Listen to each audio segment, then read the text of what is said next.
first attack. Coming up this week,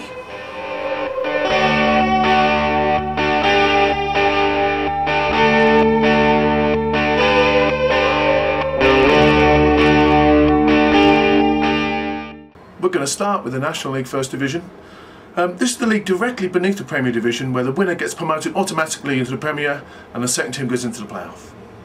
At present the table looks like this, with Cambridge Tigers leading on goal difference, however having played more games and lost 2 of those to Norwich Knights and Croydon. Last year's almost champions, North Downs, have already dropped 2 points to Norwich Knights. They love their Korfball up there in Norwich, and it's good to see one of their teams really doing well. I spoke to Norwich Knights joint coach Tom Ellis, and I asked him about their chances.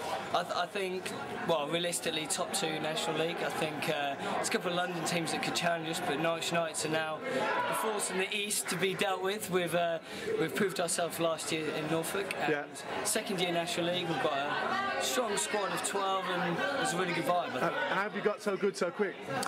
Just hard training. We've also been lucky with some players coming in, but we're at that age now. Our average age is about 24 in our club, and we've just got players who are developing and coming through. So talk me through the season so far. You know, you've been chalking up some good results. Yeah, I mean, well, local league we've been winning 20-25-0, which spurred us on. We've done strong pre-season training. First game against Cambridge Tigers. And we beat them by 6 goals, I think. And then we had the East Anglian derby of Norwich City versus Knights 1. And we beat them by a convincing 10 goals last weekend. So who have you got then that's really performing for the team? Well, Paul Buttinger, he's coming through. Excellent. He's done a few under-23s. George Buttinger, the younger, coming through. 17. Good to see the Buttingers making their mark again. Yeah, the Buttingers coming through. Ross Lenton. Matt Terry, and we've got the girls coming through. We've got lots of girls who've been playing for 2 or 3 years now. And National League is just bringing up their game. And I think the squad's ready to move to the next level. We need some challenge. So you want in the top division, you want in the Premier League. Tell me, are you going to win this year? Indeed, yeah. We're going to be number one National League. See you in the Premiership. Croydon, the oldest club in Great Britain, were unceremoniously relegated on the last day of the season last year.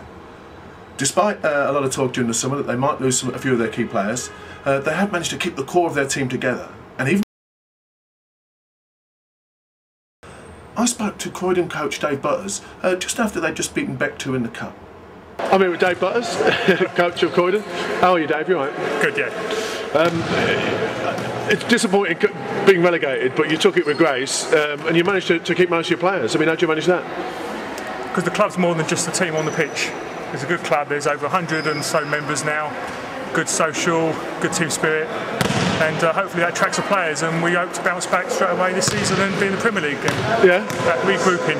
It's a hard season to keep your focus, throughout the year and all the travelling. Are you confident you're going to do it? Yeah, we've only played 2 games this season. Believe it or not.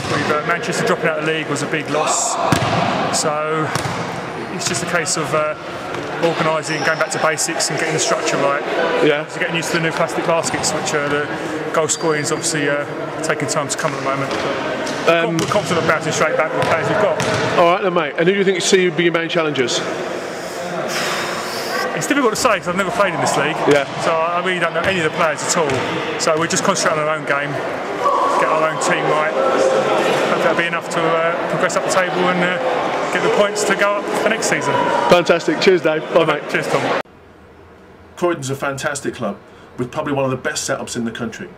It was a bit of a shame to see them go down, but I'm glad to see it hasn't affected them too severely.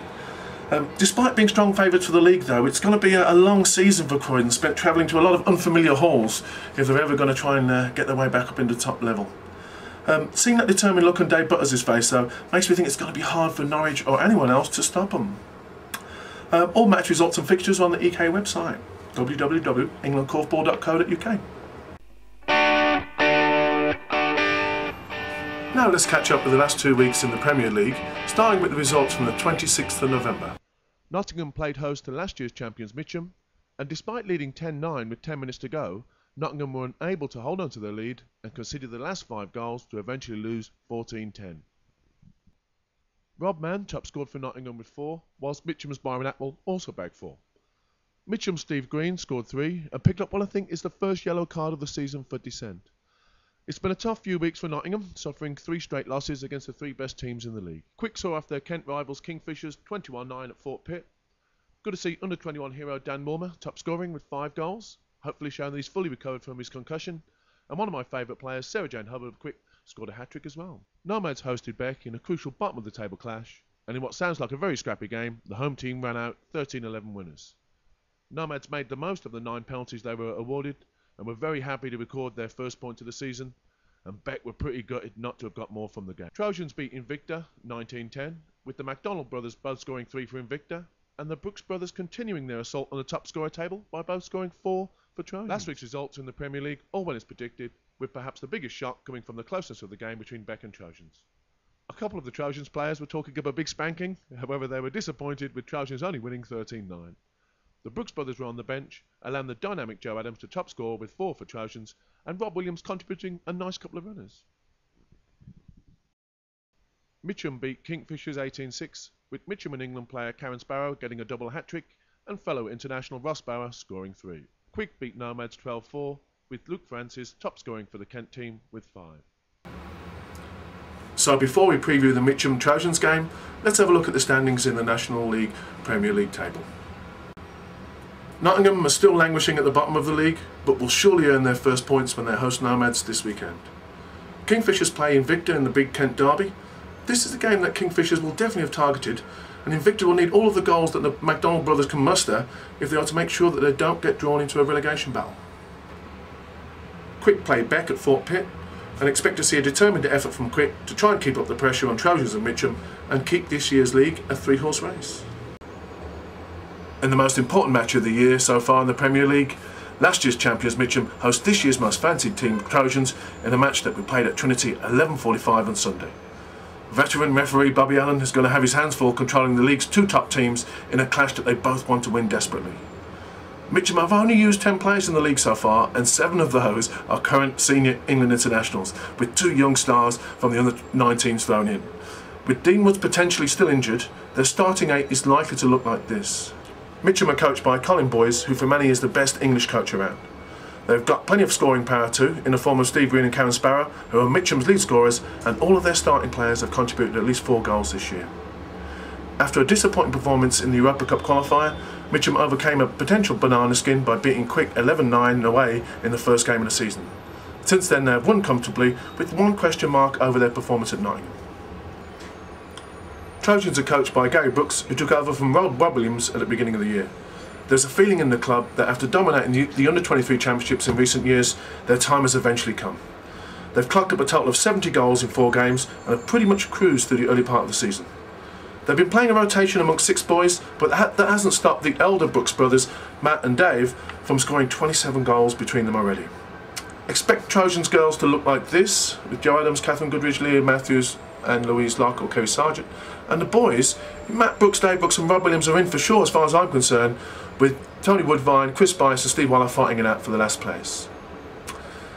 Matt Brooks especially has proved a revelation this year on his return from exile in Cambridge, and with the new training regime he's looking even sharper than ever. Dave Brooks continues to grow in stature, and for me is showing the form that has made him last year's male player of the season. Last year's female player of the year, Jo Adams, is looking even more tenacious than ever and is the sort of committed player that strikes fear into opponents' hearts. However, if Trojans have a weakness, it is in their girls, who don't have the experience of the tried and trusted Mitcham girls. New summer signing for Trojans, England Rob Williams, is starting to establish himself in the team, and with his big match experience, I see him being very influential on Sunday. This will be one of the best matches of the season, showcasing the most committed and talented korfballers in the country. It's going to be an intense game, so if you love your korfball, get yourself down to Trinity at 11:45 on Sunday and enjoy the fun. And here's confirmation of this weekend's match times. Enjoy your korfball this weekend, and check back with us next week for all of the news and results from this weekend's big games.